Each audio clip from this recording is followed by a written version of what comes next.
right, we're live. Looks like everything is coming through good. How's everyone out there doing today? How are you doing, sir? I'm doing great. Glad to be here. I'm Just glad been, to have you. This is gonna be a fun one. yeah. Yeah. So before we get super started, though, bear with me a second because last week, one of our listeners, Brett Cohen, sent in a super chat for 10, and he wanted to say thanks lads, great listen. And unfortunately, we couldn't do a shout out at the time because it was during the end credits of the show. But I wanted to make sure I acknowledged them for that donation. So thank you so much, Brett, for that from last week.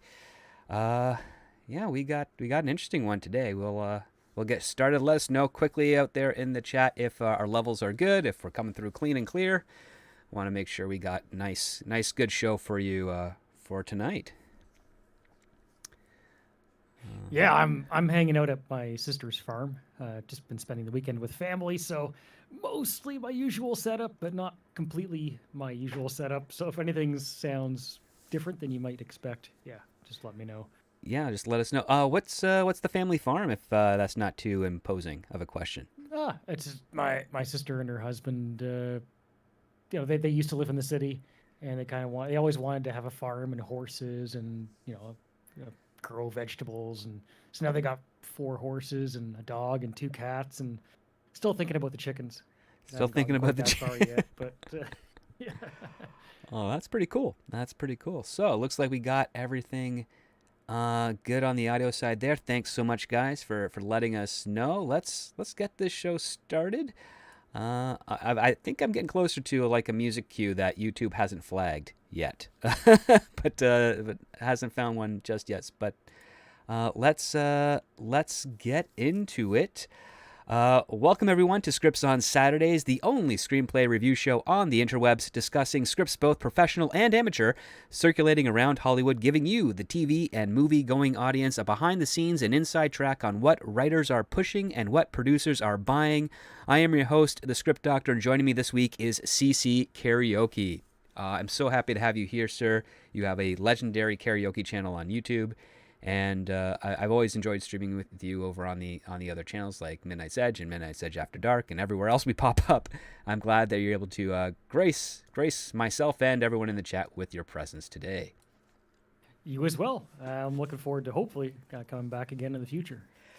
It's fun reading these scripts. There's always I wasn't sure what to expect before you started the show, and now we're 8 episodes in. It's like there's always none of these are perfect. There's definitely a lot of greatness in them in different places, but there's always things that need to be kind of looked over and thought about and talked about. Well, that's So why yeah, this industry is a very collaborative one. Not one person is the arbiter of all, is the auteur of everything in every situation. There's always another set of eyes that can point out something that can be touched up, beefed up, improved a little bit, or in some cases have to be dialed back a little bit in order to find that sweet balance that hits the essence of what everyone's trying to do, which is tell a good story. And one of the things I really like when I was first starting, getting into this industry. One of the jobs I had was I was a script reader. A story analyst, as they called it. I had to read screenplays, write coverage, and then kick it up the next tier if it was good, or toss it in the bin if it was bad. And you end up seeing a lot of scripts that are pretty horrible and a few that are really good. But at the end of the day, what it tells you is that as bad as some of the stuff we see produced by the studio level, even on the independent level, the stuff that doesn't get produced is really worse in most cases. started to see that a little bit. Yeah, I Um, think the need to reel things in might be a theme today. oh, absolutely. So let's get to it a little bit. So the title of this week's script is called Pumping Black. It's from the Blacklist from 2022, and it's written by Haley Bartels. Cece, do you want to go with the log line or synopsis? It's your pick today, sir, as you're the guest. Sure, let's go with the log line. So, a desperate cyclist and his charismatic new team doctor concoct a dangerous training program in order to win the Tour de France. But as the race progresses and jealous teammates, suspicious authorities, and the racer's own paranoia close in, they must take increasingly dark measures to protect his secret and his lead. The synopsis is is also something interesting as well, because I mean, that's a catchy logline. It's a little verbose, but I like it.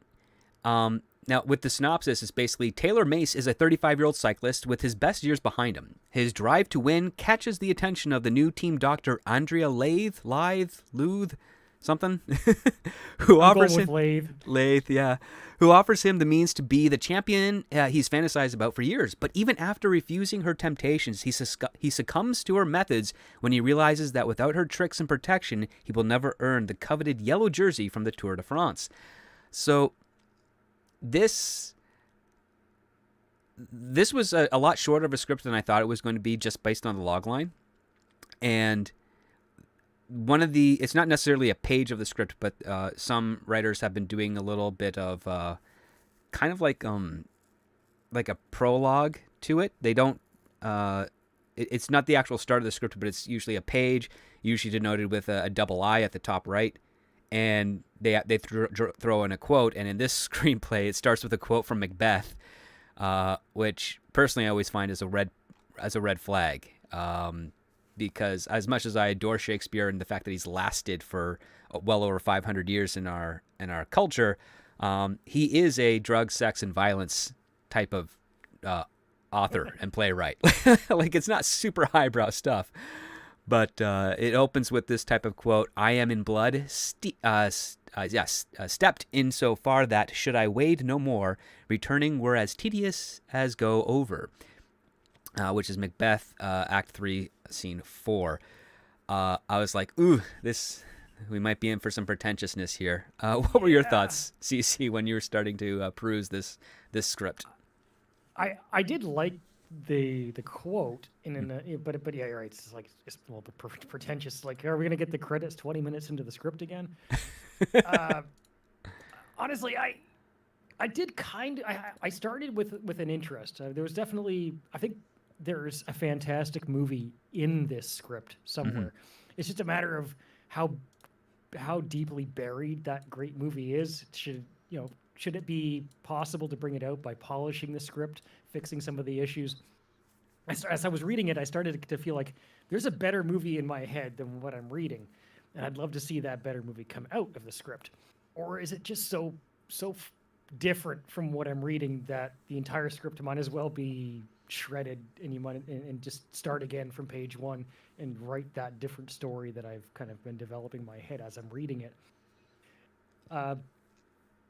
There are three main characters that, for me anyways, would be the principal players of this story, and they are, but if there were to be polishes and rewrites and whatnot, I would really bring them to the front.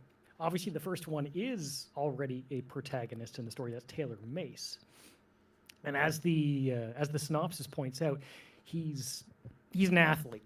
Now, in this story, he's 35, which, for those who follow sports, that 35 is. I mean, by the time you get to 35, you best be an elite athlete. You need to be like top of the top to really still be in sports. Yeah, because that's retirement age, essentially.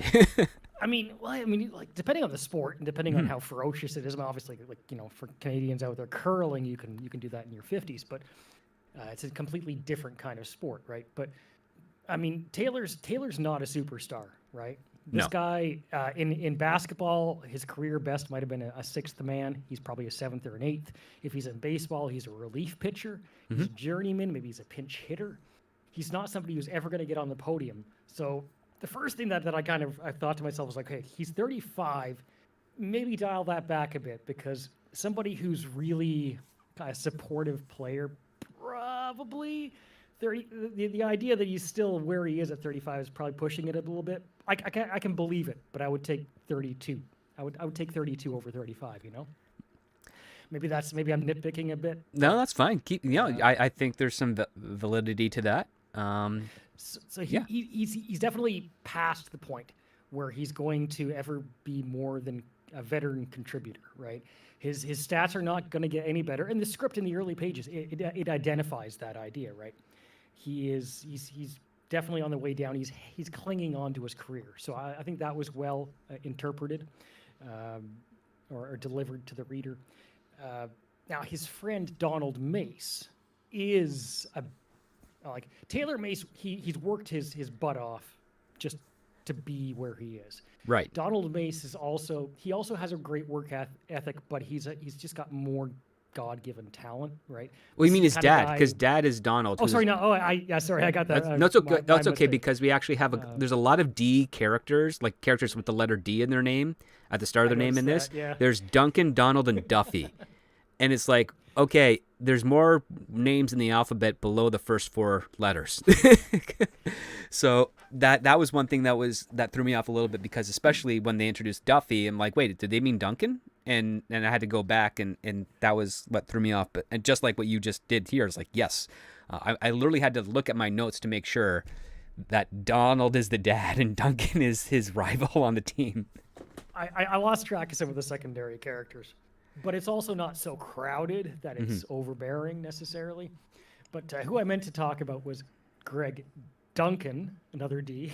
Mm-hmm. Greg Duncan. Okay, he's 30. So he's kind of like, he's in athlete terms, he's just kind of at that crest point, maybe a little bit past his prime. He's getting towards the end of his potential to hit that peak point, right? Right. He's running out of time, but he is somebody who could potentially hit the podium. He is the team leader. He's a captain. In hockey, he's a second liner. He might, he is a starting pitcher in baseball, but he's not a first starter, right? He's a second liner. He's a third out of 5 in the rotation. He's a great athlete. There's no question. Who's been described in this script as almost every Greek male god you can imagine. Well, sure. I mean, like there's no taking away the fact that anybody at this level, that the script, these are cyclists, we should point out, as the name Pumping Black. Mm-hmm. These are cyclists. They're not basketball players or baseball players, but they are in the pro leagues. So that can't be taken away from them. These are very, very talented athletes.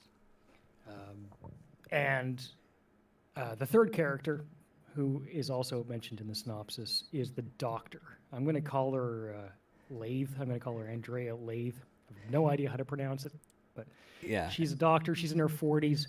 She's not old school. She's new school, right? Like she's stony. She's cold, calculating mathematics.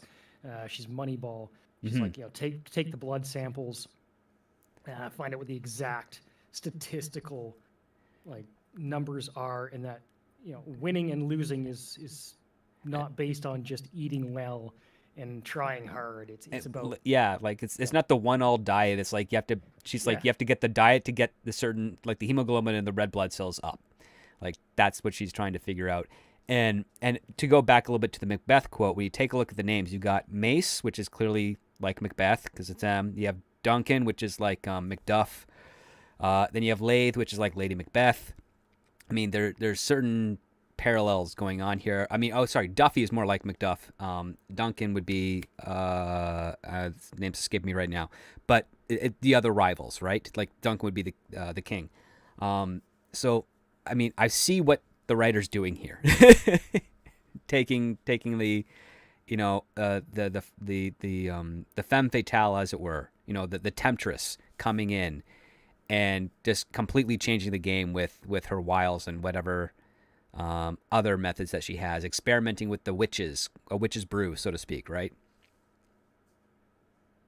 Yeah, I mean, I'm not familiar with Macbeth so much as to know the names, but you definitely shone a light over my head on that one. It's like she's really the writer's really trying to kind of make a take on Macbeth here. Yeah, I mean, I think that's the case.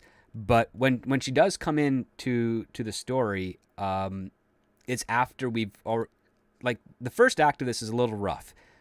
It starts with Mace losing a race, and it looks like he has had an accident, like he wiped out on his bike and had to get back up and then push through. And unfortunately, we are told this and we're not shown it. So we don't see him like competing and kind of falling behind, or see him that he has potential. We just know that he's already in the aftermath of a failure. And that bothered me a bit, because it's like I'm not getting enough of the character, because then he's in the locker room, he's getting tended to his wound, he's getting, politely encouraged and also slightly ribbed by Duncan and Duffy, and then we've got this other whole little sidetrack where his dad is like working at a slaughterhouse for cows. That would be Donald Mace, the character I. Yes, that'd be Donald. Before, yeah. And I thought it was a not so obvious parallel where every time Donald's talking to Taylor about, settling down, getting married, cows are being killed in the background or chained up or anything. And I'm like, that's a little on the nose of a point the writer's making here for this character.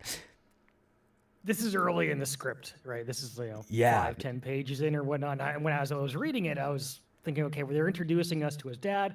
I kind of understand what she's trying to do here, what the writer's doing.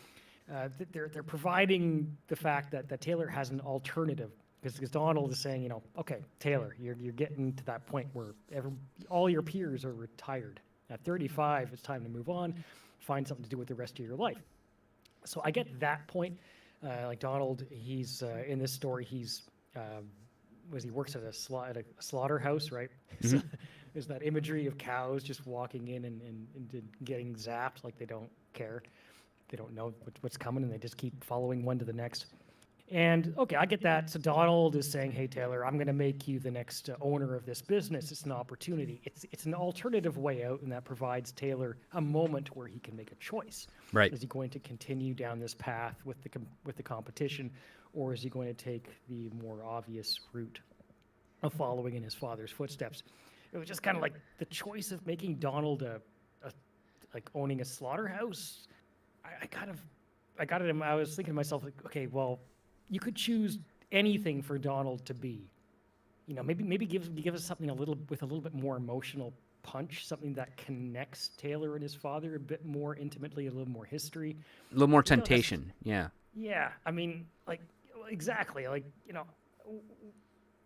you don't necessarily have to be right on the nose, but sure, like, what if Donald Mace, okay, in the script, he is a former football player, but what if he is in some kind of sports-related thing? What if it is something that can provide Taylor an actual route that continues his path? Like, the coach in the story is a former cyclist. So why not offer Taylor an opportunity to go from being an athlete to being a coach, or being somebody who's still involved in cycling?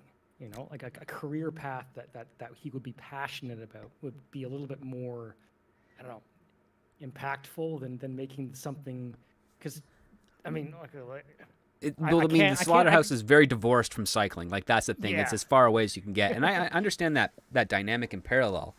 But we're later told in the screenplay that Donald used to be a pro footballer, and the only reason he didn't make it pro is because the guy that beat him out was blood doping, or using steroids, or testosterone, sorry. And that steered him off in another direction. And unfortunately, we're told that story. We're not shown that story, which is, again, a common thing that keeps popping up with this one. But you make this really good point, is like, what would be the most logical step for Taylor? And I think, yes, letting him going into coaching could be interesting, because you can actually have this really cool dynamic where maybe that's something that he tells his dad he wants to do, but his dad's like, but you've never won a race. Who'd want to listen to you and how to coach if you've never been able to prove that your methods take you to the finish line first, right? And we don't get anything that inventive, unfortunately, and with this relationship. The script is missing a lot of that. I agree. It's like, but what Taylor does have is he has determination, and that will come back later in the script, because he's presented to be incredibly determined. He works hard, right? Mm-hmm. And you do notice that if you follow the sports. It's like, okay, the athletes who don't work hard, who don't have the determination, they fall off when they're, but they don't make it to 35 regardless of talent. Yeah. You do have to keep up your body. there's a lot of times where this script, yeah, I was like, reel it in. You know, they're drawing at they're dropping f bombs in the first 5-10 pages. I even marked down where it is. Like the first f bomb is on the fourth page, and it's like, okay, that's fine, but there's no actual like impact or reason for why we're dropping those f bombs. And the reason I bring that up is because they're trying to show how hard he works and how determined he is. So they have him on his cycle, like on a bicycle in his home, where he's working out, and he's pumping the pedals, and he's going harder and harder. And it describes how he's literally creating a pool of sweat on the floor. And that's pretty extreme, you know. Uh, Yeah. and he takes it to the point where he breaks his bike. And honestly, I think it would have. This is one of those things, and you can apply it to almost any movie, right?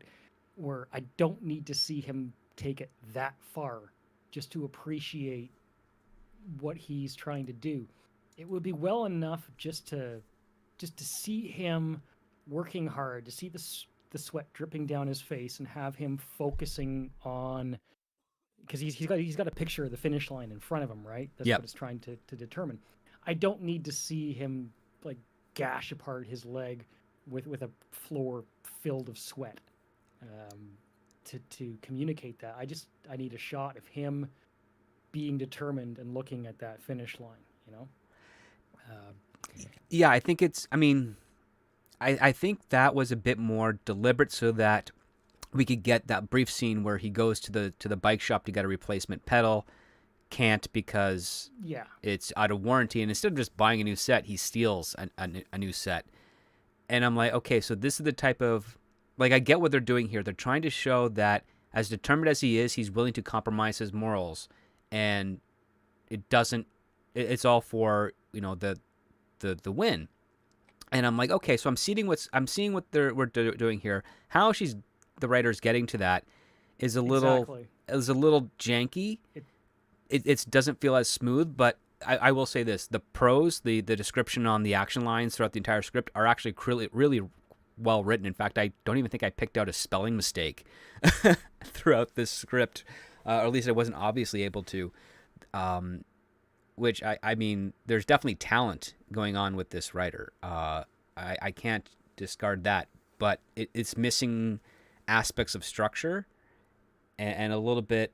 It's a little bit thin on character because we've been talking like 20 minutes about this script, and one of the things that we haven't addressed on is the fact that we don't know what's at stake for Taylor aside from his own ego. And that is not a good driving force for a screenplay or a story. Is if their ego is the only thing that's at stake, nobody cares. well, and that's why the first thing I mentioned to you behind the scenes about the script when I was reading it is like, I'm enjoying this immensely, but I keep finding things that are um, that need to be fixed up until the Right. point later on where I just couldn't anymore. And we'll get to that. But uh, based on what you're saying about the driving factor, the motivation, is true. And we were talking about his father. So give him something that's a little bit more tempting, something that'll keep him in the field, keep him in cycling. But the second thing is his friend Greg Duncan. You have all these scenes. Okay, you're setting him up. Okay, he breaks the bicycle. He's really determined. He's willing to compromise his morals because he goes to the bike shop, and he steals a new pair of bike paddles, right? Yep. Because he can't afford them. Okay, that's fine. And you have several scenes of him racing and failing, and that's meant to communicate that he's fading in his career. But through all these scenes, it really is just Taylor. It's Taylor like as an isolated character, going about his own daily events. He doesn't have anybody to bounce his character arc, his journey off of, right? There needs to be some kind of a second character that creates a dynamic with him, and that character's right there, right? It's his friend Greg Duncan, the 30-year-old, more talented racer. And in this script, they don't really build that up. He's 35, Greg Duncan's 30. they don't have a history together, and they don't really have conversations. Like they are kind of rivals in a way, but there's nothing. There's no emotional beat built up between them, and I'm thinking to myself, give these two a history, make them lifelong friends, make them the same age. In fact, I would make them the same age because Mm. they are at different levels, but they are competing, right? His friend Greg Duncan, it is made very clear that he is completely anti-doping. Yeah, And like this guy he's. is I mean, that's yeah, the thing is the both of them are very much of that nature. But yeah, it doesn't feel like we get a sense of history with them. Like if they had been on the same team that's been exactly. sponsored for like a decade, and all of a sudden their friendship has been kind of growing a little bit apart because Taylor is kind of falling behind. His body's just not keeping up with his spirit, but Duncan is somehow persevering through it, and that can cause the animosity between them, and then you could show that because Taylor is really isolated in this screenplay. Like he's alone a lot. And to your point, he doesn't Yeah, have really anyone to really bounce off of. It's all just very kind of mechanical interactions as opposed to proper relationships. yeah, and that's what I would have liked to see more of because I mean the script does hint at it. It kind of gets at the idea like it has that and we'll get to that through the process of the script, right? The arc is that Taylor really wants to win so badly that he is willing to compromise his morals. And that's where he came to the bike shop scene, Mm-hmm. and that eventually leads to him getting into doping. And there are some good parts there where Taylor and Greg are kind of looking at each other, and there's that building tension because Greg isn't really sure if Taylor's doping or not. But the way it's presented, it's never a close race, right? It's like as soon as Taylor pushes ahead, he just pulls ahead. He Mm-hmm. doesn't even have it doesn't even like feel like he has to think about it. And I would have loved to see a lot more of a close dynamic between them where it's like they're kind of like neck and neck and they're looking at each other, and Taylor's like, does he know? And Duncan doesn't really know, and you never really know if Duncan knows Mm-hmm. and it's like, and it just kind of like a building, a slowly building tension between them that's never quite resolved, and it doesn't need to be uh, throughout the meat of the script, anyways, because it's like, and it made me think, right? It's like how many sports dopers out there are keen enough not to win? They're just keen enough to want to stay in the game and be competitive and prolong their career, Yeah. it versus the ones who lack the maturity and just make it really obvious, you know, uh, and get figured out. And the script never really gets into that subtlety. It never gets into it with that particular dynamic. It never gets into it with Andrea Lathe either, and we can talk about that.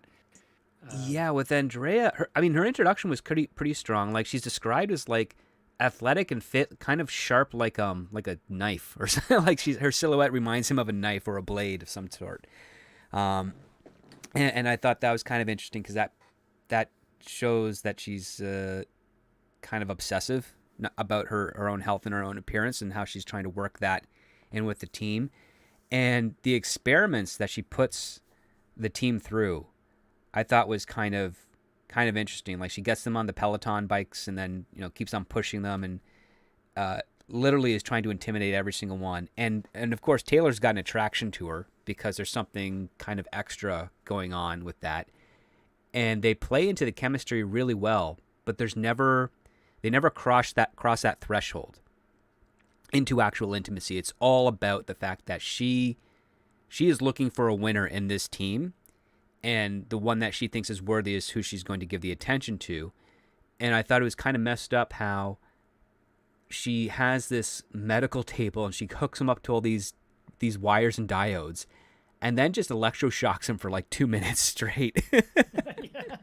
Well, it's true too. Is I'm thinking to myself, okay, is this a reality or is this science fiction? Because the writer professes on her website to love fantasy and science fiction, Mm-hmm. and it's like, okay, well, don't be halfway pregnant here, Uh, it, it when it describes him frothing at the mouth, like he's kind of vomiting. I know that athletes do vomit from these tests, but the way she was describing it, like it's like his capillaries were going to burst.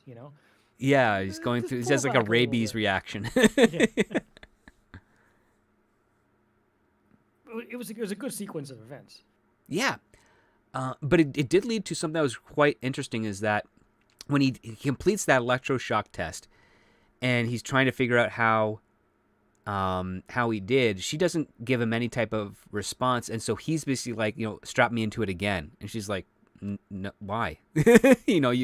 And she comes out with great logic because she says, you don't get a second chance at a race after you lose, so why would I give you a second chance at this test? And it completely throws him, and it kind of forces him to reevaluate, like, how determined he actually is and how far he's willing to go. And then what's really clever is that after the fact, we're talking to Duncan and then the other friend Duffy, who he has a little bit more interaction with later on, but so far he's kind of at arm's length here. And both of them are like, yeah, we barely lasted like 15 seconds. What do you mean 2 minutes? And that's when, Taylor realizes, oh, there's something extra going on with him that puts him above his compatriots and his teammates. And then that's when Andrea kind of comes and tells him the straight out facts, which is like, your body's not able to win, but your spirit is more determined than anything I've seen among your teammates. And she does the temptation, which is like, that's the end of your first act, is this temptation where she just drops like a testosterone pill on his table at home. Yeah. And says, this is how you win. And he's like, no, I'm not going to do it. And she's like, well, then you'll never. This is your last year. You won't even make the team to enter in the race later on. You're done. And he doesn't believe it at first until he does this other kind of friendly race, and he sees a dude that's like 40 years old, like that he's known for a while. Like you can tell there's history there, and the guy just smokes him. And clearly he's like, yeah, he's probably doing something. And when he realizes that he couldn't even compete in the race that's not part of his actual team, he then takes the pill and barely makes qualifications to go on to the next round because of that. And that starts him on his dark path, where she is now mentoring him through the rest of this journey. What was some of the stuff that stood out to you once that relationship began in the screenplay? The subtlety. Honestly, I love the Andrea Lathe character, particularly in that part, because of the subtlety you mentioned, where, again, she's looking at him and he can't quite figure out what she's thinking. There's a great dynamic there, and it reminded me of Nurse Ratched, for example, one of the great villains, mm-hmm. who is, maybe Andrea Lathe, the doctor here, should take a little more inspiration from that character. And what I mean by that is just, Nurse Ratched was always very kind. I mean, obviously she was, like awful, right? But mm-hmm. but there was always a kind, soothing, motherly sweetness to Nurse Ratched. The way that she never really lashed out, never dropped the F-bombs, never it's like letting the steam out of a kettle, right? Mm-hmm. And I wanted to, I think Andrea Lathe at her best, and certainly during this particular portion of the script, we're about about a third of the way in here, right? At the end of the first act, it does a very deft job of building up that tension with her and him. The scene you described, particularly when she knocks on his door and he has to hesitate, and he lets her in, and there's that scene, and I think it would be great in film, where he's standing on one side of the table and she's on the other, and there's that small red pill between them, and there's just,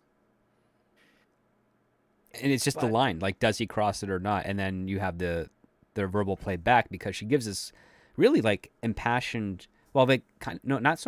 dispassionate speech, saying like he's going to vanish into obscurity and he'll be like doing nothing but like chopping wood or breeding animals until his death and forgotten to time, and a man buried to a nameless grave type of thing.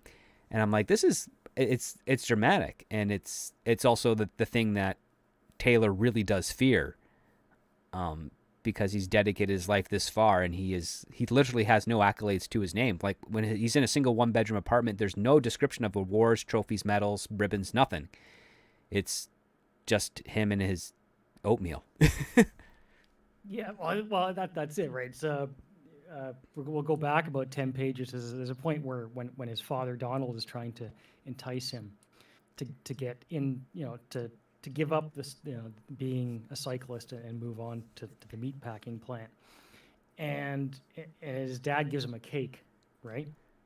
And he looks at the cake, and after his dad is gone, he just throws the cake in the garbage, right? Okay, Mm-hmm. that's amusing.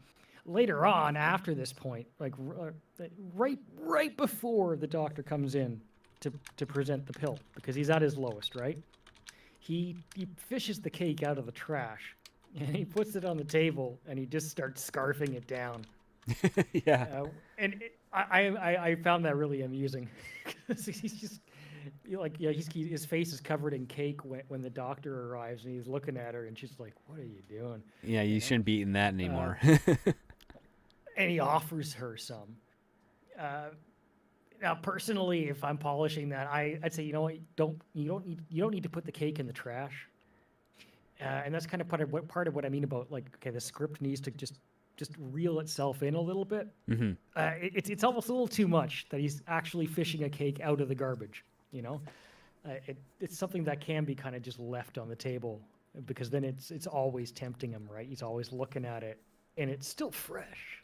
It's It's still it will good. it's still fresh, but the other part too is like this behavior is bookended in the script. It comes back in the final act, which we'll get to Yes, later in the that's show. true. But it's it just kind of showing, like, I get what the writer's doing. She's establishing a pattern. The question that I was having as I was reading this is that, does the context support the actions, or does it feel like it's not in sync with the actions? And often I was kind of like, this doesn't feel quite in sync. Like it's almost there, but it hasn't quite made it there yet. Like it feels like there's something missing to get us to that point where, okay, now I finally believe that he would be tempted to grab a cake that's in the shape of a steak, or to look like a Well, steak. what I came to is, like, from a writing process perspective, what she seems to be doing is she's writing a scene with the purpose of having it come back later. Mm-hmm. And when it's that purposeful, it lacks that organic nature. It's like, okay, well, we have to have him break the pedals on the bike so that he can go to the store to steal pedals, to show that he's willing to do anything, so that it shows that he's willing to take the pill later. It's, there's usually more, like, a better, more subtle uh, answer if you take a little bit of extra time to try and think it through, right?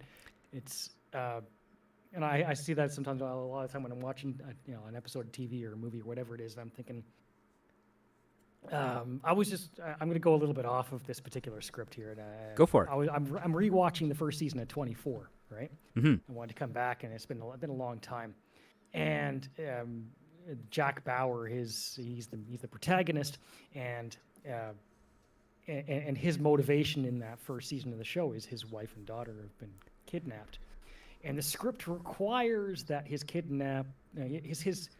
wife and daughter, he recovers them, and now they're in a safe house, and the course of the story requires that his wife and daughter be separated, right? So what do the writers do? They have his daughter uh, seemingly die in a car explosion, and then his wife has a fugue state. So his wife wanders off, having no memory of her life, and that's why they become separated. That's why she doesn't go and try and rescue her daughter. That's why they don't stay together, is because she has a fugue state. And it's like, the reason I bring all this up is because it was just like, take an hour and find a better explanation for why they had to be separated. Right. There's an easier explanation that's a little bit less ham-fisted than the fact that he broke the pedals in his room, and then he had to go and steal them. and I got, and it's the same thing with Andrea Lathe. You have this great character with a kind of like maybe a little bit of a sexual tension, but she's also a motherly figure. She is kind of villainous. She's, she's very, at her best, she's subtle. But then as we're moving in past this point where Taylor takes the pill, where he goes down that road, right? And he gets into doping. And what happens next? Well, he doesn't want to go further, right? He has that moment of moral dilemma where, okay, enough is enough. I don't want to take this further. I don't want to follow a dirtier path than I'm already following. And what does the writer do?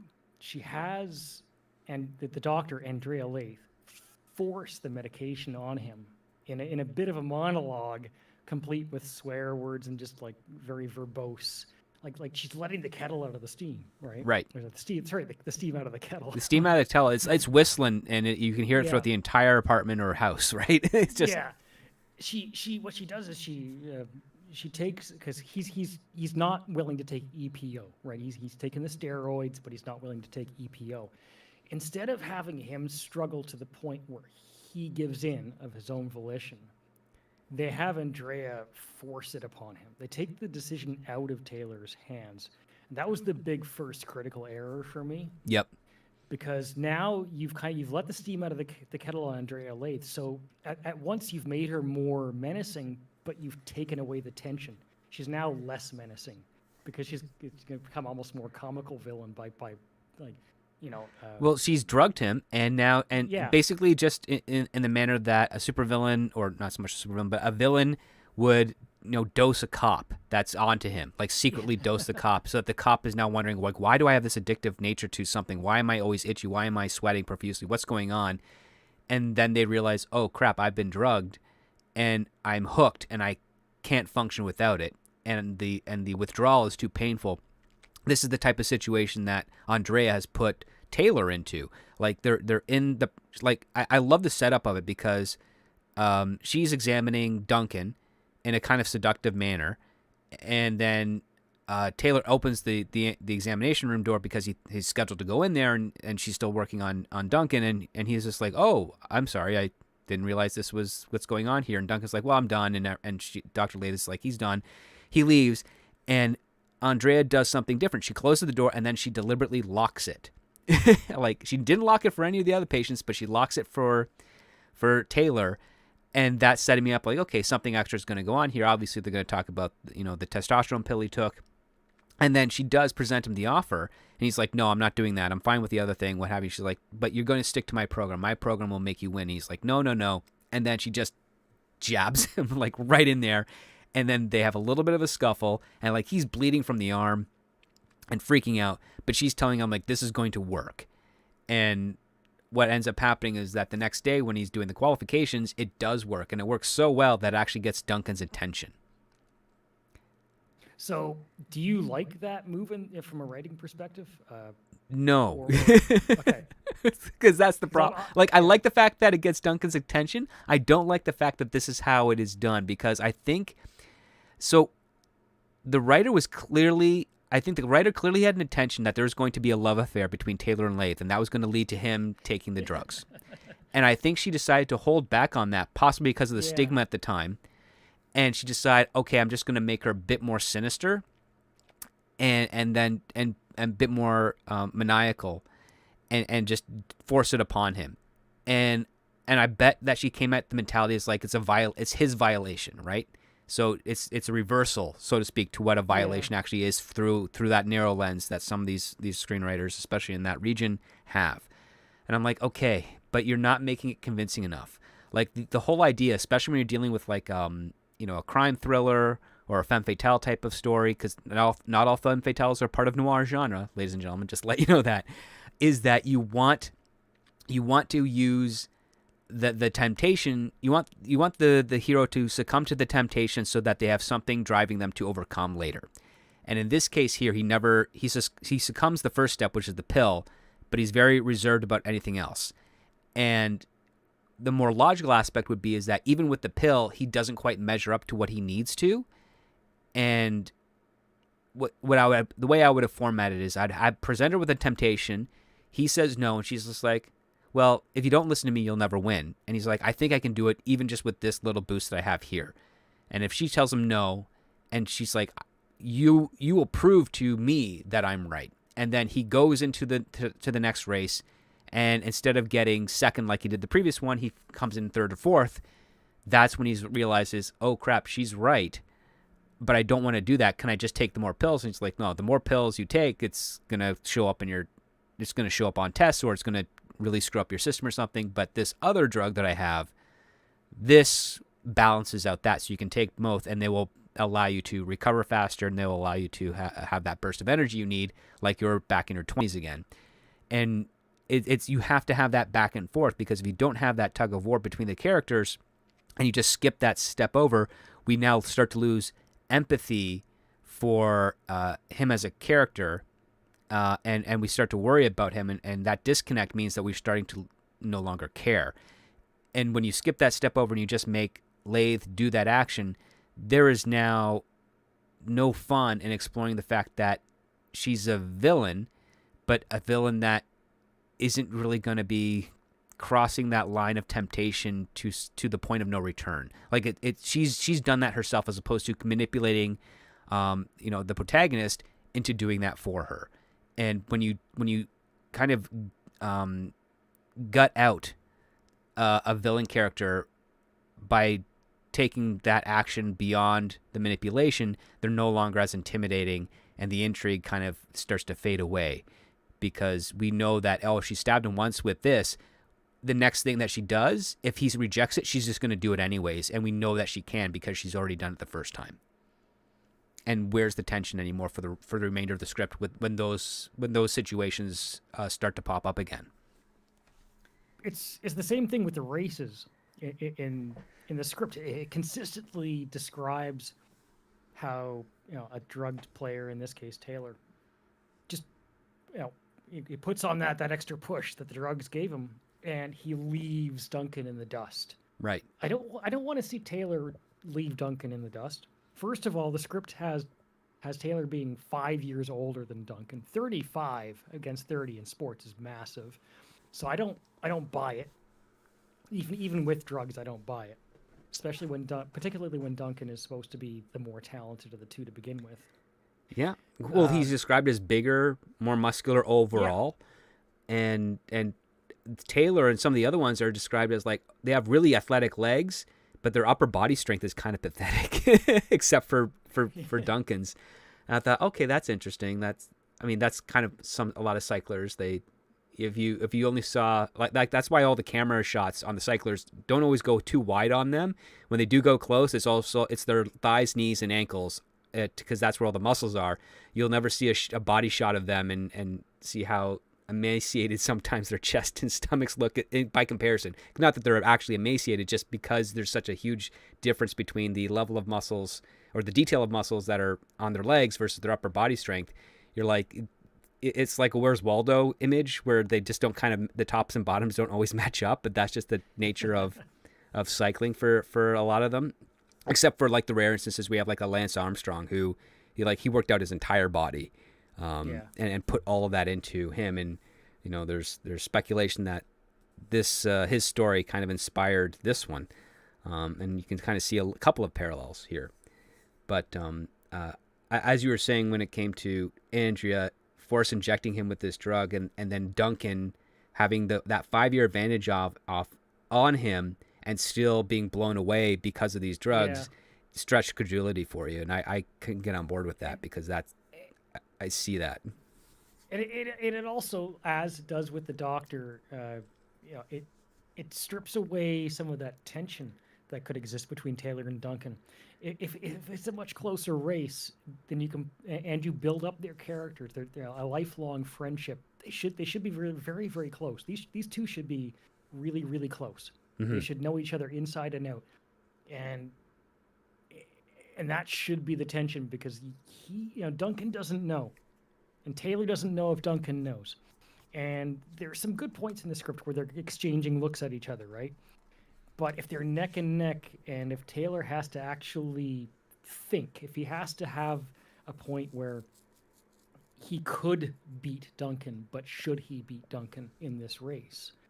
He can't blow Duncan out of the water. Like, he can't just beat him by 100 yards. Right. But he could push just that little bit more to inch past him. But he has to actually struggle with whether he should. Whether he should just morally for himself, whether it's the right thing to do, but also whether he should because he doesn't want to get caught. By having the races consistently not be close, you're stripping away that tension. And I would say that these are some things that can be polished in a rewrite, right? Like these are. Oh yeah. These are fixable. A lot of these things are fixable. I mean, the script hasn't been made into a movie yet, so yes, it is incredibly fixable. And the other aspect too, if you play around with the fact that they have a tighter friendship, one thing that you could do is, especially if Taylor's improved enough to the point where maybe he's 0.8 of a second behind Duncan, like at that finish line, and Duncan be like, "Man, Doc, what have you done with Taylor? Like he used to come in, 5th or 6th out of our 8-man team. Now he's neck and neck with me. What are you doing with him that you aren't doing with me? And how come? Why is it? Are we balancing out as opposed to me also gaining a boost as well? Like that's a great line of questioning for him to do, and for the doctor to have fun with him in that regard. And I mean, she could even like further foster a rivalry between them by saying like, some men have a drive greater than what their body can normally withstand. You just have to figure out a way to get your body in sync with your drive, and if he's able to come up and measure up to you from his drive, that means that while your body may be a prime specimen, the drive you have for it might not be might be weaker by comparison, and that could foster a competition where now it's like, okay, who's really the best, and if it's all psychological and you're playing with mind games, that's a whole other attitude to address in your screenplay that this one did not take advantage of, unfortunately. No, it didn't. And when I was reading it, I kept hoping it would, because it kind of toyed with the idea that it was going to go there. It mentions, that dopers can die, right? Right. Because they're pushing themselves beyond.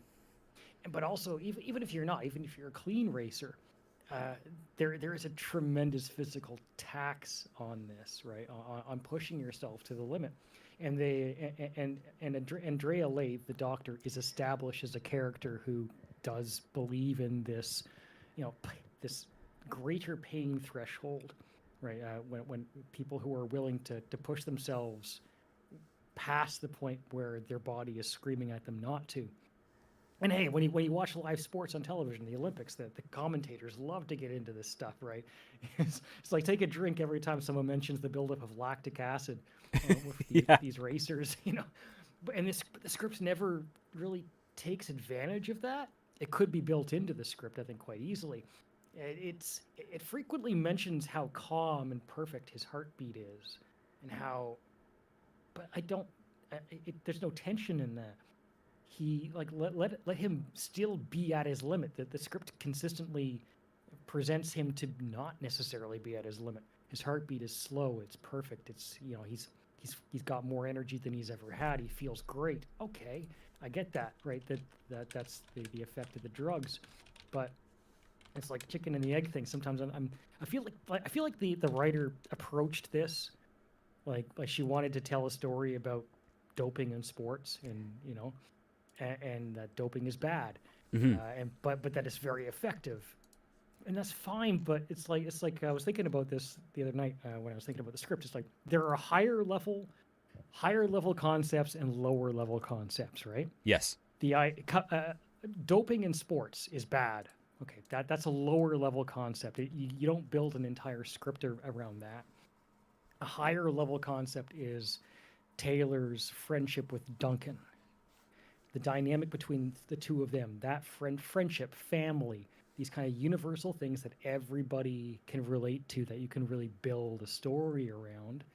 And then the lower level concept, the doping in sports, is something that complements that higher concept, right? Yeah, it injects the conflict that makes the high concept worthy of following. Like that's the aspect of it. And as you were describing the how his heart rate is going, and how the script kind of talks about how the drugs are having an effect on his muscles and whatnot. It reminds me of another screenplay that actually ended up getting produced like a decade ago, and it's called Better Living Through Chemistry. And this is basically like Sam Rockwell plays a pharmacist who unlocks, makes his own drugs that allows him to compete actually in racing, in cycling as well. And I'm like, I was starting to piece together parallels here that you're remarking on, and I'm like reminded of a script that I remember reading like over a decade ago. And I'm like, yeah, it seems like she probably drew a little bit of inspiration in the writing style from that to go into this, but she's doing it in a way where she's kind of circumventing her own conflict, and their own, what's the other word I'm looking for? But she's circumventing the conflict that he is having with these drugs, which is that they're giving him a boost, but it almost comes like it's lacking a consequence after the fact.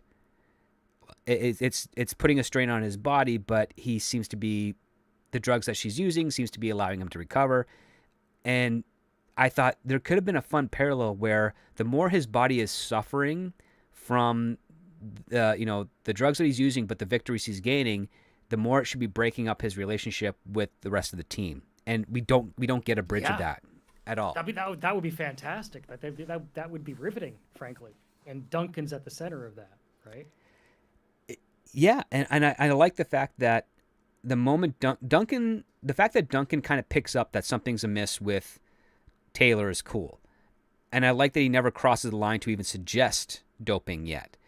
But it's when they get to, I believe it's when Taylor is worried he's going to get cut. He barely makes the team. And then they fly to Spain for the first qualifiers, I think, and for their training. And that's when everything kind of goes crazier, because this is where we get into the blood doping aspect, where where Dr. Lathe has kind of injected him with a whole bunch of drugs to just boost his red blood cell count, and then she starts taking his blood and putting it into an IV bladder, essentially, just for storage. And what ends up happening is that the next day he is wrecked because he's missing maybe a pint of blood or something. Yeah. And he's not doing well, and Duncan notices. And then when they go into the next step, the next leg of their qualifications and stuff, and she puts the blood back into his body, and he just blows it away. That's when Duncan's like, something's wrong here. What are you doing? What's going on? How are you pulling this off? This is not right. You were wrecked yesterday. You're great today. You've never done this before. And then he kind of implies what's going on, and Taylor's paranoia gets the best of him. He's like, he's going to tell. Like, he may not have evidence, but he's going to tell. And this all happens around the time when we're introduced to Mr. Banks, who is basically the drug tester investigator for the race. What sort of thoughts? I mean, I liked how his introduction was, where he's just in the airport and he's looking in the magazine and he points to the picture of Taylor that's in the magazine, then points to him and doesn't say a word. And I thought that's a pretty cool introduction. That's a very memorable one that doesn't require any dialogue, because we don't know who this guy is. Yeah, I actually like this. This is definitely one part of the script I really liked. In particular, the introduction to Mr. Banks, but also the Mr. Banks character. Right, he is the drug tester. He's kind of unassuming. He's a little bit silly, but he's also a source of tension. He's the ever watchful eye. I mean, if you nicknamed have the tension, Vampire, like that's cool. Yeah. You have this tension between Taylor and Duncan, sure. And that's a friendship, right? That's a friendship that's breaking down. That's an interpersonal thing. But Banks represents Taylor's career. Yes. If this is a different kind of threat. This is somebody who's literally has a gun to your head. It's not about whether you lose a friend, whether or not you alienate yourself from your teammates. This is if Taylor isn't subtle about his cheating, then he's going to lose everything, right? Right. And you have this kind of like short, sort of stout, silly little man who is the center of this conflict. And I like it. He's very unassuming. He's very friendly, but he's the vampire, right? Yeah, he talks about, thank you for letting me take your fluids. I mean, he has his jokes. And and he's trying to be very diplomatic, but because he knows in his position he's going to be hated because, again, if he suspects anyone is boosting in any way, he has to arrest them. And the thing is, like, these are what's interesting here is that these are not just disqualifying measures; these are also crimes. Yeah. And I'm like, that's really serious. And I like how Lathe knows so much about this process that she's like, this is what you're going to do. Like, you're going to take this intravenous. It's got a whole bunch of these other chemicals in there that's going to hide the fact that you've been doping. Then you're going to take this weird gray powder. You're going to put it underneath your fingernails. And then when you're asked to pee into a cup, you're going to cause the stream to go underneath your fingernails to dilute any type of detection of the drugs in your urine, so that it will come back clean and they won't know anything of what you're doing. And I'm like, that's a really elaborate plan to maintain. And it gets more into the aspect of how much in control Lathe actually is, where she's just like, I've got my own script. You're going to stick to it. And the moment you step off is the moment everything is you're gone. So don't do that. And it's really putting Taylor on edge, because as he's sticking to this script, there's more attention given to him that he wasn't expecting. And it's not the attention he wanted either. Yeah. And that's, I mean, they played on it once in the script, right? There was one occasion, and maybe once is enough to really illustrate the process of being put on the spot. Mm-hmm. But they also kind of, or I should say, she kind of in the process, kind of dropped that a little bit as well. It's like it came up, and then it wasn't particularly pursued. Again, it comes back to that subtlety thing that I feel that the script could use a bit more of. It's that I'd like to see that brought out a little bit more, where he is a supporting player before he cheats, right? Yes. And now he's becoming more of a leading player. He's being considered to be team captain, potentially, to replace, or to potentially, well, Lathe wants him to replace Duncan as team captain, right? Yes. That's another source of conflict that could pit the two of them in their friendship at odds. But also, by gaining more attention, he's going to gain more press attention. There's going to be more eyes on him, and that means that the further up the more he pushes himself to what the drugs are going to allow him to do, the more Banks is going to have eyes on him, because Banks is probably more interested in the people who are competing to win than the people at the back of the pack, right? Right. Like, I think he'd be Obviously. due diligent on all of them, but he's always, Yeah. I mean, he's always got a clipboard and he's always making notes. And that's what's kind of giving feeding Taylor's paranoia. And we then have this unknown aspect where the coach, we're getting implications from the coach that he wants to cut Taylor, but when Taylor starts to improve, he's like, okay, well, maybe I'll put him in the top three. I'll be him, Duncan, and Duffy, and Duncan's going to lead. And Lathe is not happy about that, because she selected Taylor, and in order for her own ego and her own sense of winning, because she attributes the wins that she facilitates with the champions she's created as her wins. Like, they're her trophies, it's her reputation. That's what she does internally, and that's what she does private with the team. But when Banks implies that thing, she's just like, well, it's not my race. It's not my thing. I just make sure the athletes are good. And he's just like, I like that line, yeah. He basically is saying, I know exactly what you're doing, and even though I can't prove it, I'm going to let you know that I know what you're doing. That was a good line, all right? Because the script definitely sets the Lathe character up that it is her trophy, right? She does feel that if she gets Taylor to win the Tour de France, it is her victory, right? Mm-hmm. But when confronted about it by Banks, she completely writes it off. She's like, nope, I'm just a doctor.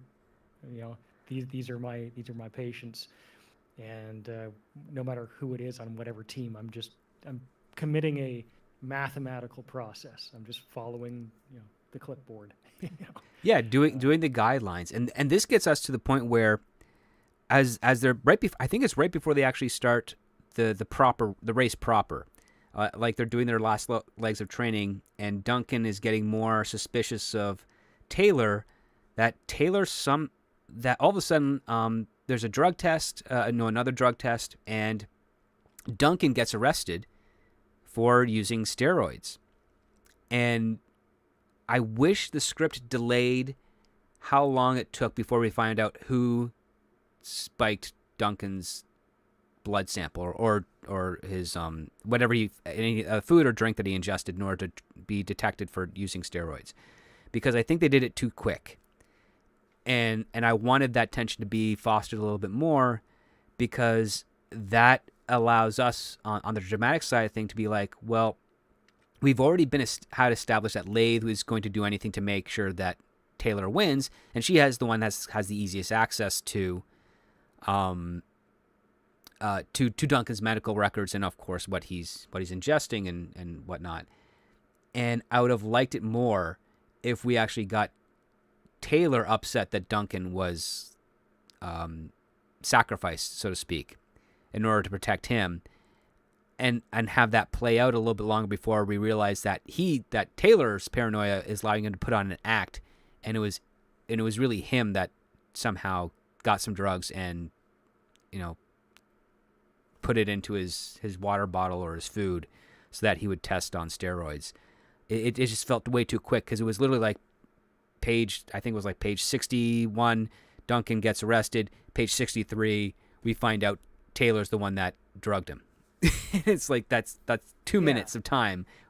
You completely took us out of that part. I did like Lay's reaction to it though, where she's like, "You fool! Why did you do that?" It didn't matter how he was performing. It was all about you. Now that one of them has done, now you're down a member. And then on top of that, there's probably going to be a bit more scrutiny on the rest of the team. And that conflict is also very quickly resolved the moment that the new character, Blaine Malcolm, comes in to completely replace Greg Duncan. And this is the other flaw that I had, which is now we have literally brought in a brand new antagonist, and we're restarting to get to know this character more than halfway through the film, or through the script and the story. Yeah. So all that work that we had with Duncan, just completely discard it. We got this brand new character in now. Now we have to try and figure out, who is this guy? What type of threat is he? He's like a 19-year-old kid, cyclist, wonderkind. We're getting told so many things that we don't get to see them. And I'm like, now we're kind of, it's like a reset button essentially to a significant part of the story. Yes, just to further illustrate for the audience, because I know we didn't completely, we kind of jumped on this scene. Which I listed, for me, this is the critical failure in the script, right? Yeah. We talked about this a little bit before. So basically what happens is Taylor drugs, he alters Duncan's urine test, right? To include testosterone, to kind of frame Duncan, who would never cheat, who would never dope. Right. He frames this character, and then I don't even, would Duncan actually go to jail for this? Because I was Googling that, and I was like, and because I found that a little bit extreme. Me too. But anyways, so Duncan gets arrested and kicked off the team, and he goes to jail, right? Because Taylor, obviously he's paranoid that Duncan's going to find out. So yes, he takes Duncan out.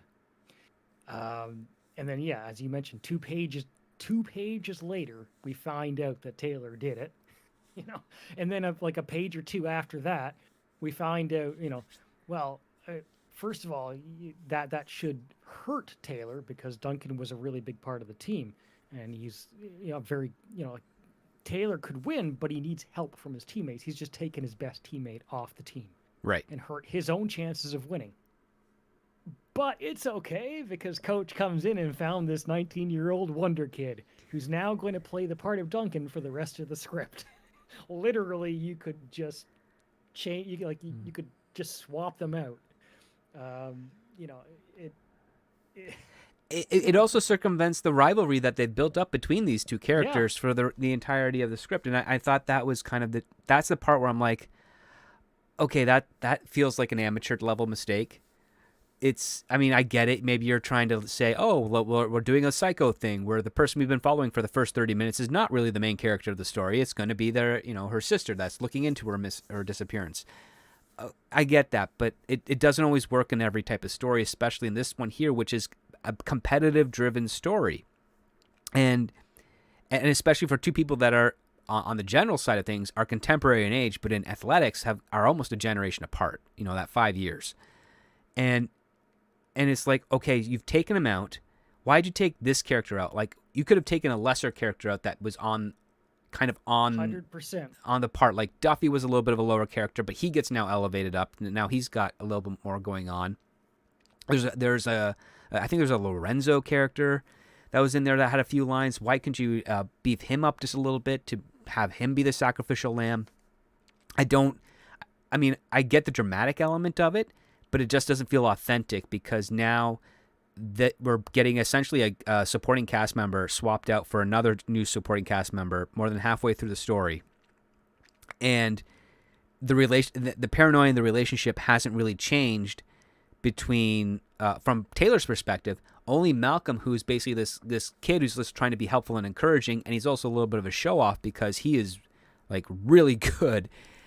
And the paranoia goes so much that even as Taylor's looking into him, he's like, he's got to be juicing. Like, no 19-year-old could be this good, right? And every avenue he explores reaffirms that he's not on any drugs, even when he goes so far as to bribe. And this comes into another point here where you and I were discussing, like, we don't know what year this script takes place in. It might be pre-2000s because there's no mention of smartphones. No mentions of computers. There's regular telephones. There's television. There's nothing really else to identify it. And then we get a scene where he's in the hotel and he wants to try and figure out how Malcolm, this new player on his team, is basically kicking his butt, because even in the legs of the race where they're as the race gets on, he loses by literally 1/10 of a second to Malcolm at one point. And so he bribes the hotel maid with francs, which, I mean, France hasn't used in a long time. It was a stretch, but yeah. Okay. Almost 20 years, I think. I think a little bit more than 20 years it's been, because they're part of the European Union. Their currency is euros. So I'm like, okay, now I'm not sure where this takes place, what year this takes place. That might be relevant because there might be other tactics that they could explore, and they didn't really... The writer did not establish enough aspects of the story to confirm a general period of time for us to be paying attention to. I mean, up until that point, I'm like thinking, okay, this is modern day. It's fine. And it's so focused on the racing. There's no other technology really required. It's par for the course. I'm into it. And then the moment he says he pulls out a wad of francs and uses it to bribe the maid, I'm like, oh, okay, so now I'm all of a sudden transported 25 years into the past, and now I'm looking at this through a completely different lens, and that gave me pause, because I mean, the one thing you don't ever want to do for a reader, and even especially for a regular audience, is introduce some new element that completely takes you out of the script, where you're no longer thinking about what you're watching, you're thinking about why does that not make sense. The other thing that cued me in there was when they were talking to Malcolm about, oh, hey, they allow nudity on TV here. And I'm like, oh yeah, that's a big deal. Or maybe it was a big deal in the 80s. I mean, right now I don't, It's like, I don't know much network television today that still allows nudity in stateside though. But no, I mean, the thing is the access to it. I mean, that aspect. I'm thinking, that's specifically, that's another part, right? But go ahead. I like the Malcolm character. Me too, because he does provide a different perspective on the story. He's like they have Duncan at 30 and Taylor's 35, but here you got this 19-year-old, and I like where the script kind of leans into it a little bit, because he is 19 and he has time. Duncan and Taylor do not have time. Now, Taylor's completely out of time. Duncan has maybe a couple of years, right? Right. At best. But here you got this wonder kid, Malcolm, who probably is the number one pitcher he probably is a superstar coming up, right? Maybe not. Maybe he's not generational. I don't know. But like at 19, being able to do what the script has him do, he is next level. He's better than Duncan ever was, and he's only 19. But he's not under any pressure. He's just happy to be there. He doesn't want to be team leader. He doesn't want to be captain. He's actually quite modest, which is nice, right? He's not full of himself. He's a good character in that sense. But I don't want him to replace Duncan, right? He adds a nice new dynamic. And maybe it would have been fun to see him alongside Duncan. But that's where I marked down in my notes that page 60 was the critical failure, because he took Duncan out of the script. And the heart and soul of this script should be that tension and that friendship between the two of them, between Taylor and Duncan. And that I still enjoyed many parts of the script beyond, that midpoint, right? Particularly because, as I said, Malcolm is a good character. He does introduce a new dynamic. Taylor can't believe that this kid is so good without cheating, and it leads to the paranoia. You have a solid scene where Taylor's trying to find out if Malcolm is cheating by, breaking into his hotel room. I would have maybe liked to have seen that happen in a way other than him just bribing the maid. Yeah, they are teammates, they're friends. Do you have to have him bribing the maid to get into the hotel room? But because it's a part of a contrite aspect, because the whole team is out celebrating, and he's like, no, I'm gonna stay in, just order room service. He goes through the apartment. He manages to go into the hotel. He's sneaking around. He doesn't find anything, and then you get the most predictive type of scene ever, which is that Malcolm comes back into his room. He's looking for his wallet, and so Taylor's hiding in the bathroom behind the shower curtain. Malcolm finds his wallet, leaves with Duffy, and then it's it's a very fake type of tension scene. Like, he's not going to get caught. It's not really inventive. It's kind of cliche. And then once he leaves, he returns to his search, and then he finds basically insulin medication. And he suspects, it's probably not real insulin. It's the oldest trick in the book. And so he does a very skeevy thing. He writes a note and then manages to get it into Mr. Banks's hotel room to say, someone on this team is probably doping. Here's evidence. And I'm like, it feels too easy. It just didn't feel like it was authentic or anything of that nature. And this is all happening after he's already donated like 3 bags of blood, and then he's been re-injecting them into his body throughout each section of the race. It's another one of those things where it's like, say, as a writer, just sit down for an hour or two and think about a better way to approach the situation. Because I like the concept, right? Mm-hmm. It's just about how it played out. These are teammates, and they obviously get along really well. Now, maybe they're not the lifelong friends, right?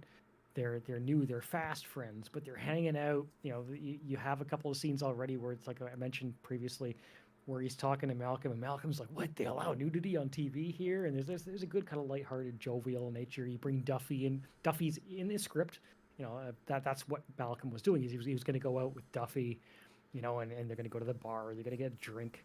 So obviously they're not so big into their macrobiotics that they're not going to have fun for a night. Yeah, they'll get a beer, But you could have included Taylor in that group. They could have all been hanging out together, and there could have been some kind of passive aggressive dialogue between them in a nice scene where Taylor suspects that Malcolm's doping, and he's trying to get the truth out of him, and maybe the insulin is discovered when they're all present. Right? Yeah, and then it's like, is that really insulin? And he asks him point blank. Oh, I mean, they set up. They don't do this in dialogue, which frustrated me. But in the script, it shows that Taylor is taking a look, sizing up Malcolm, and he sees tracks on his arm. And I'm like, if Taylor's able to see that, then clearly Mr. Banks has already addressed this issue, right? Because if he's got obvious tracks on his arm, they're going to be like, okay, either you're doping or something else is going on. And it seems like, okay, if they brought that up a bit more in dialogue, where, I mean, it would make more sense if If Duncan wasn't kicked off the team and they brought in Malcolm anyways to replace another character, and Duncan saw that, I think it would make more sense if Duncan freaked out at him and said, "What are these? Why do you have this on your arm? We're trying to run an honest race here." And then we could actually see how Duncan would have reacted if he knew for certain that Taylor was doping. And then we see it taken out on this kid. And then when the kid justifies what it is, and Duncan kind of feels, bad, and maybe even feels like he's succumbing to paranoia, and Taylor takes advantage of that in order to, change the dynamic and maybe have them work as a team, but also hide the fact that Taylor is, of course, cheating. I think that's more interesting path to explore, because now you've got this three-way dynamic where you have this young kid who's just happy to be here. You have Duncan, who might be, because he is kind of like the team leader, might be considered the mentor figure towards Malcolm. And then when Malcolm is challenged by the tracks on his arm for his insulin injections, kind of shatters that relationship. In which case, then you can have Malcolm lean into Taylor being a mentor type figure for him, and then Taylor being completely impotent next to him, because how can Taylor mentor this kid who is always coming in neck and neck with Duncan in all the races, and Taylor still kind of wouldn't, without his boosts, would always be falling behind. And then then you're now exploring the aspect of the fact that he's imposter syndrome or fraud. He's not really what he can be, and maybe that can change the dynamic between him and Lathe, where Lathe is like saying, "Oh, we can just give you a bit more of a boost here, take these things here. You're going to follow my script. Don't pay attention to those two. They're going to just help you be the winner. You're not going to help them be the winner." There's missing all of these opportunities for relationship dynamics, and it's leaning too hard on the mechanical side of things. Of, well, these are the story beats that have to happen in order to get to this particular outcome. And the script does that a lot, right? Yeah. I really like the idea you just brought up. First of all, it's why Duncan's so critical to the script. He needs to be there so that these opportunities can be taken hold of. It also kind of suggests that, the way they brought Malcolm into the script was a little bit like, the coach bribed some friends and got this wonder kid onto the team in a time of need. But you could have that dynamic built up from the beginning of the story. You have a lot of secondary characters in this script, and they don't do much. Mm-hmm. Duffy's mildly amusing at times, but he doesn't do a whole lot. You could actually have Malcolm be that third key member of the story as far as the team members are concerned. You have the principal relationship between Taylor and Duncan, but Malcolm is that young wonder kid who provides that dynamic right from the start. He is going to be mentored by the veterans of the team. That can impact and provide tension and dynamic to the relationship from the beginning, organically, rather than just having him shoehorned in the way that he kind of suddenly appears to replace Duncan. And the thing is, it bothers me a little bit that this wasn't the outcome, because the chess pieces are in place for that relationship and that dynamic, and it just feels like there's too much emphasis on the structure, which I think the structure by and far is pretty solid, and I like the escalation aspect of it, but it's all one-sided. It's too intimate for Taylor, and it doesn't incorporate the other characters, because in a good screenplay, all the other characters are participating in their own story that happens to intertwine with the main character's story. But the sense that I'm getting with this script is that every single character is trying to achieve the same thing Taylor is doing. Taylor's only getting as far as he is because he's cheating.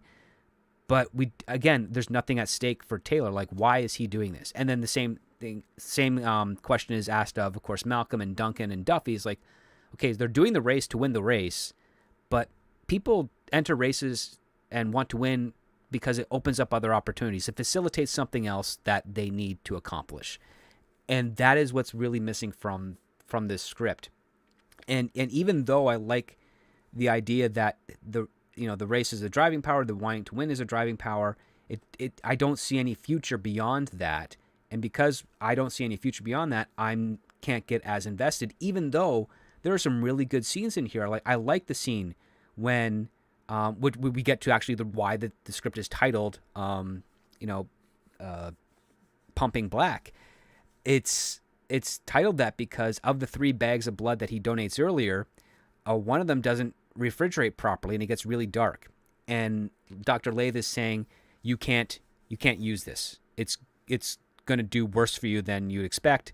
I threw it away. You're going to have to do this on your own without that assistance. And at this point in the race, Taylor's not going to accept that. He is a junkie now, a blood doping junkie. And we then get a call back to his fishing through the trash for the cake, where now he's fishing through the trash for the blood. And this part threw another red flag for me, because if why did I say Agatha? I'm thinking of something else. If Andrea Lathe is a doctor like she is, she would be draining the blood. She wouldn't have left it into a pouch in the trash like it was. That's dangerous. That's a biohazard. But it makes me wonder, like, did she do that deliberately, knowing that he would go that far? In which case, now does she have that much supernatural power of foresight? Set that up. If that's the case, there has to be some kind of setup for it, and there wasn't really. I mean, yeah, it's just assuming that he's going to go and he's going to, like, okay, now he just happens to find the correct trash bin. This is a hotel, right? There's how many trash bins in a hotel with possibly hundreds of rooms in it? You know, a few dumpsters at least. I mean, and it's daily pickup too, right? So. Unless this is at the actual medical clinic. I can't remember exactly where it took place, well, but nevertheless, it's making a lot of assumptions about where and when and time. Yeah, it's very convenient. And I get the point, is the fact that he's, like, you want him to be so desperate that he's doing this, but at the same time, it's like, part of me doesn't believe that Lathe would have been that reckless about it, given her reputation. And I don't believe Taylor would have been that dire about it either. I mean, it's almost like again, like subtlety. Mm-hmm. Okay, I know he's a junkie. I know he's willing to do anything, but this is almost too much to believe. You know, it's like you've turned him from you turned him into, like, I know that I know that we won't go further. She, like, it's inspired by Macbeth, right? A tragedy. Mm-hmm. It is his arc is supposed to be, you know, one where he crosses the line of no return. But I mean, I doing it in that way, it's almost like that puts him in a very, very small minority of extreme. You know, beyond what you would expect. It almost. It didn't feel authentic. That's the problem. Like that particular story beat, I don't think it was earned. Like, it was set up, but I don't think it was earned there, because you need that level of desperation. That level of desperation is justified when you face certain degrees of failure. And I don't think the degrees of failure justified that desperation yet. There's not enough for him to lose in that situation. Right. He's not faced with something like, okay, I mean, look, what if he, you know, if there was prize money that he was going to use to pay for the hospital bills for his sick father, okay, that's a bit more of a driving factor. Mm-hmm. You know, it's just off the top of my head, right? But right. Something to drive him to do something greater than would be normal, or even, like, he's a junkie. He's already abnormal, but he's gone way beyond that here. But there isn't even a moment where he's failing in that situation yet, right? He's desperate because he thinks he can't win without it, but he hasn't yet failed. Like, he's still, like, at that moment, he's still in first place. Yeah, he's still in first place. I mean, only the one race that he's come in like 1/10 of a second behind Malcolm, which is not a big deal. It's literally a photo finish. And he is so worried about this, but then to the point where he gets to that point where he does ingest he does do the pumping of the black, which is the bad blood, and it does mess him up.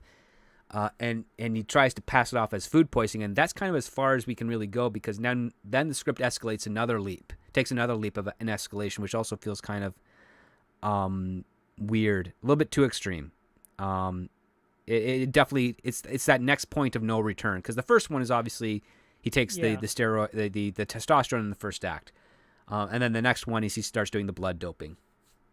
And I'm like, okay, the escalation points work, but the stuff that gets us from one point to the other is really thin, and it's really thin because, again, there's no stakes at play. We were talking before the show, like, there's the Happy Gilmore effect. The reason Happy Gilmore is doing the golfing and stuff is because he's trying to get enough money to save his grandmother's house.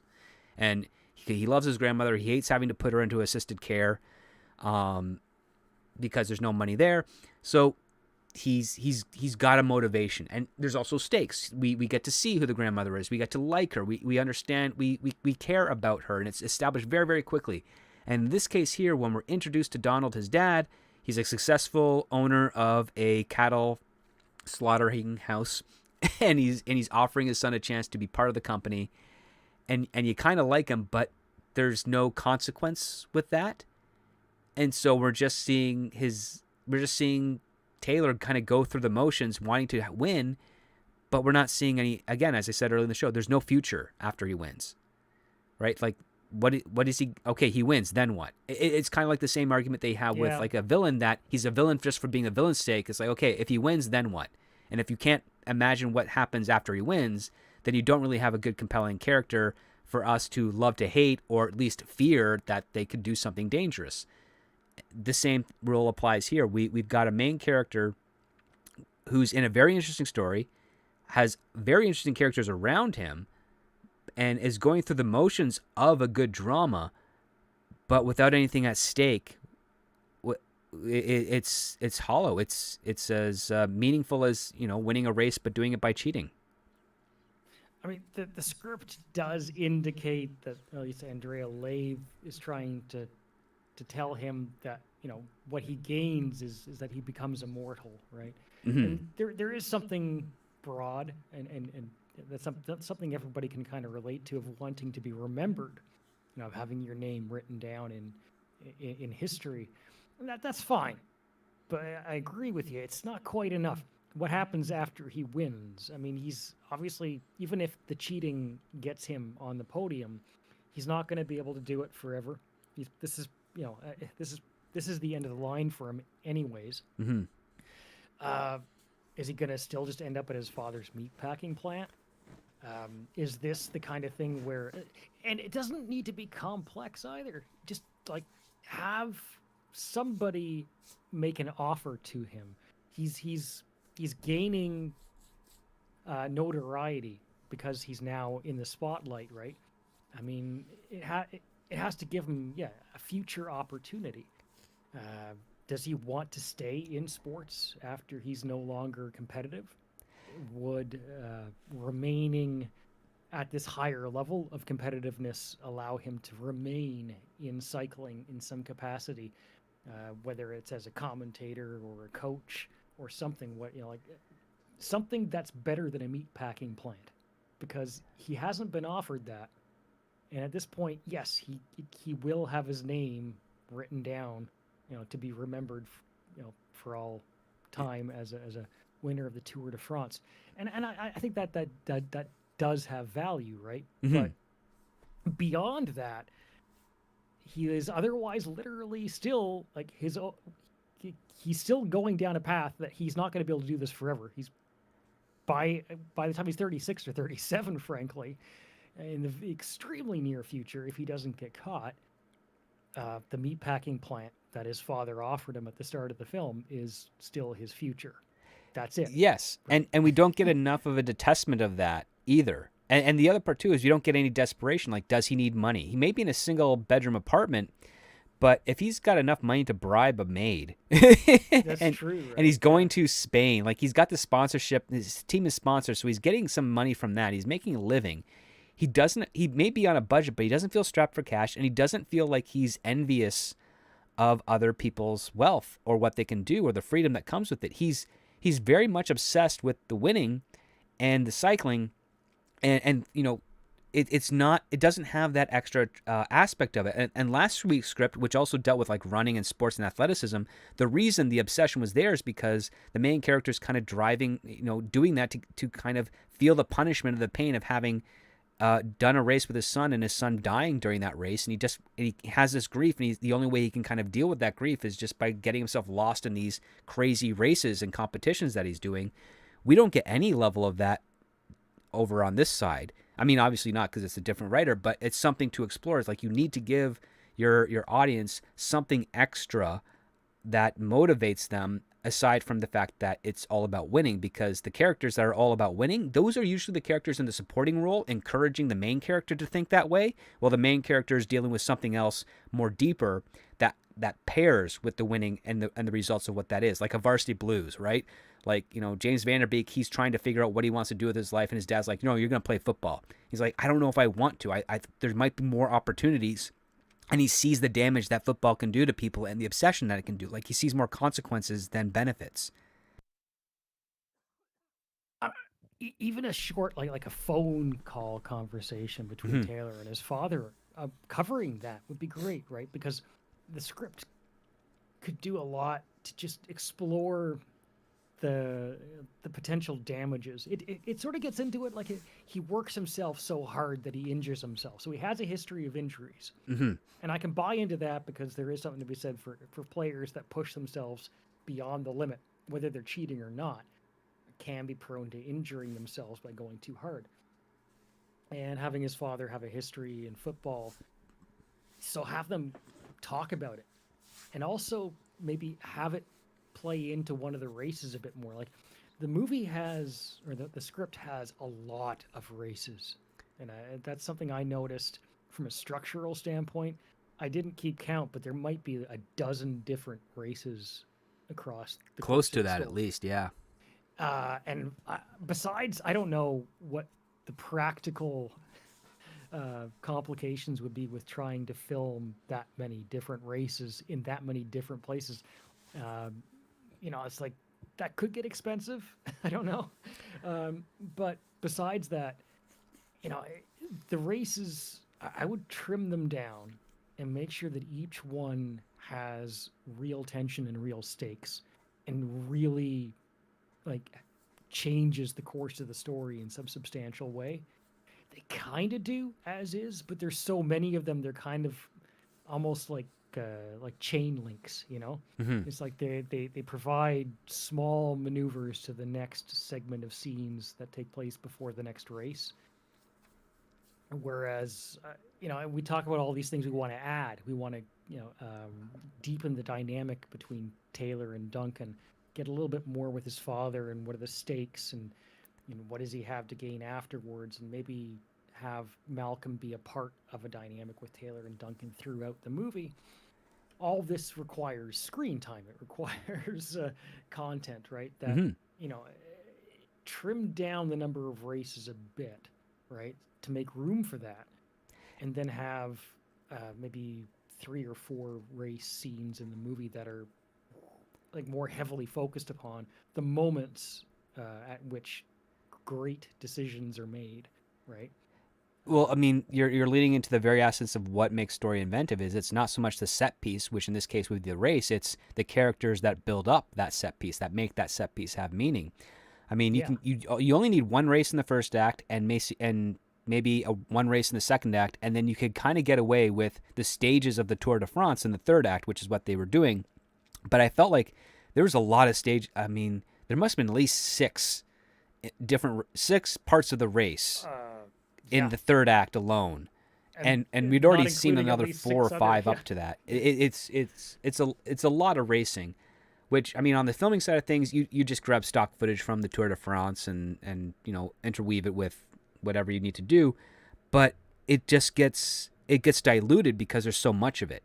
Just like when you're watching an action film and there's tons of fight scenes, you're just like, okay, the fight scene doesn't mean anything anymore, because we know, we've gotten 6 so far and it's only been 25 minutes in. We're going to get tons more, and it's not going to escalate any further than this. It really can't, because we're not getting enough character development up until this point to justify what that set piece means and how it can escalate.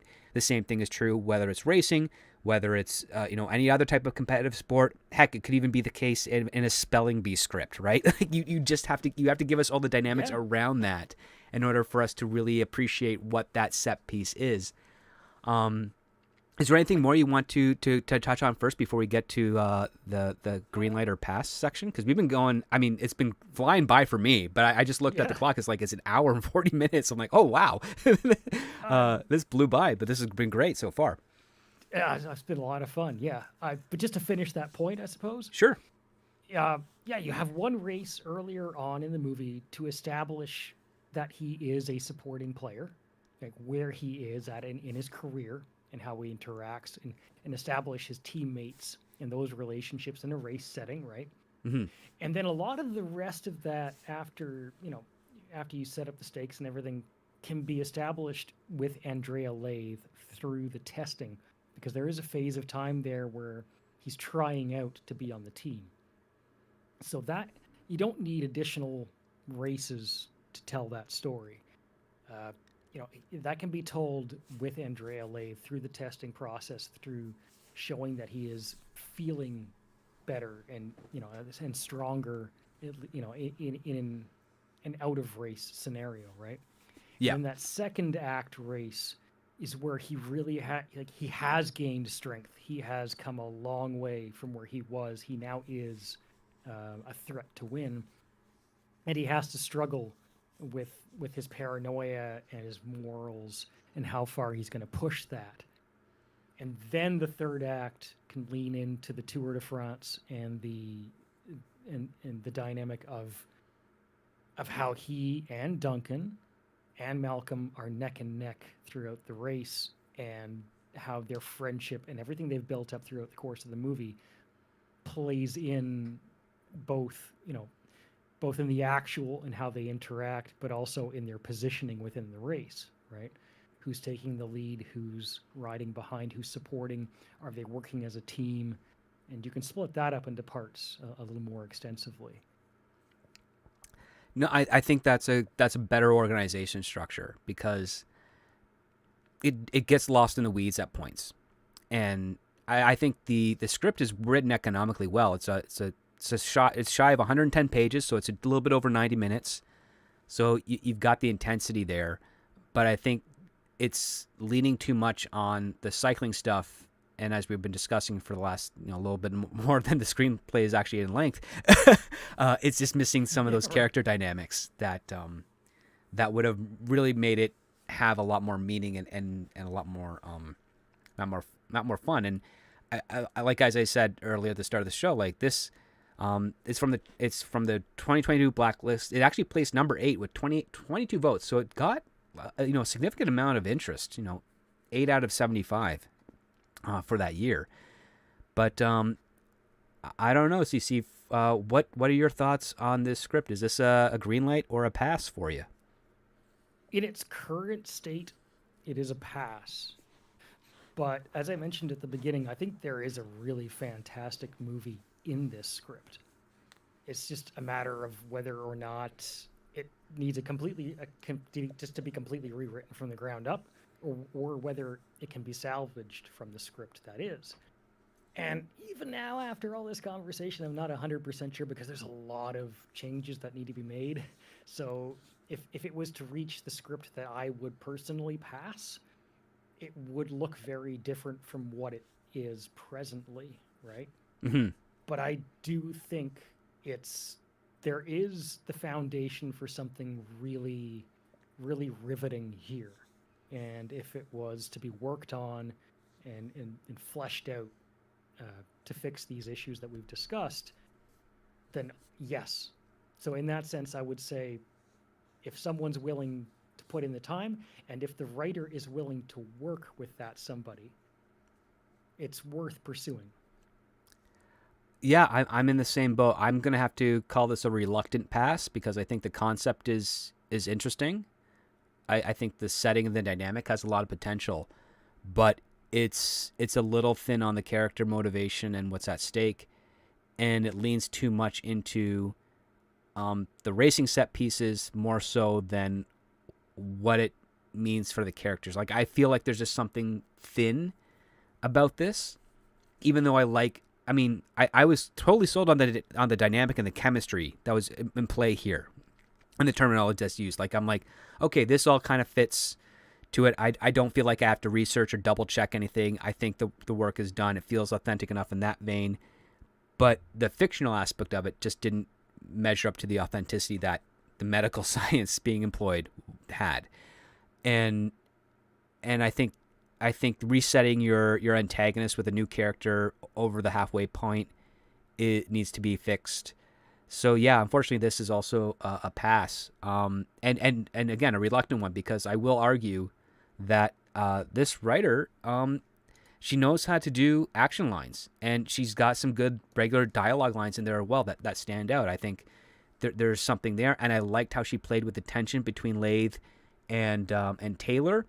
I would have preferred a commitment to that, because then I would have bought in more to their relationship and how much the manipulation was really taking hold.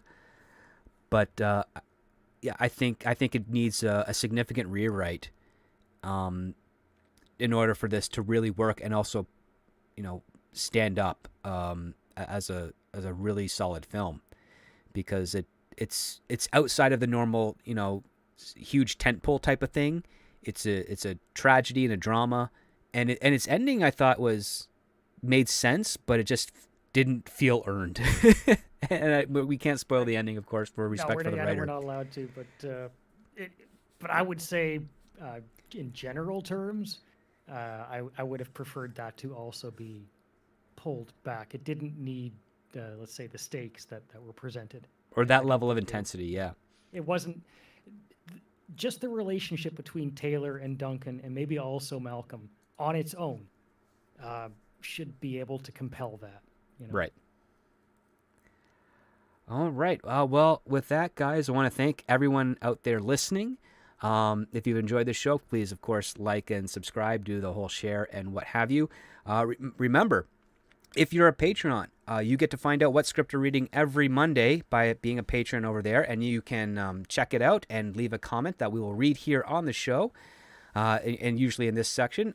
Right now, don't have any at the time being, which is quite all right. Again, not everybody has an opinion yet, but I want to thank you all for coming and listening to us tonight. I want to thank CC Karaoke for coming in tonight and sharing his thoughts on this script with us. Is there anything you want to plug before we head out? Well, I'm usually on Midnight's Edge After Dark on Tuesday and Thursday afternoons with Mr. Tom Connors, and often also Script Doctor. So you could find us there. And I also run a live karaoke night on Fridays at 10 p.m. Pacific time. Yeah, which is in a few hours from now. So you should go check that out. I put the comment in the chat, and it'll also be pinned comment in the comment sections later on. With that, I want to thank you all again. And we'll see you all next week. We haven't gone on a show this long before, so I'm a little off my game. But it was a pleasant conversation, and I really hope those people that are listening enjoyed it, as well as anyone who managed to read the script. Again, if you want to read the script, just reach out to me on Twitter, X, at ScriptDoctorPhD, or check out the Patreon, and I can hook you up with that without any issues. Or if you want to do it on your own, it just requires a little bit of elbow grease, but we have the title in the description and on the thumbnail as well, and we'll get you all hooked up with that. Have a wonderful weekend, everybody, and we'll see you next week. And never forget, when it comes to great story, it all starts with the script.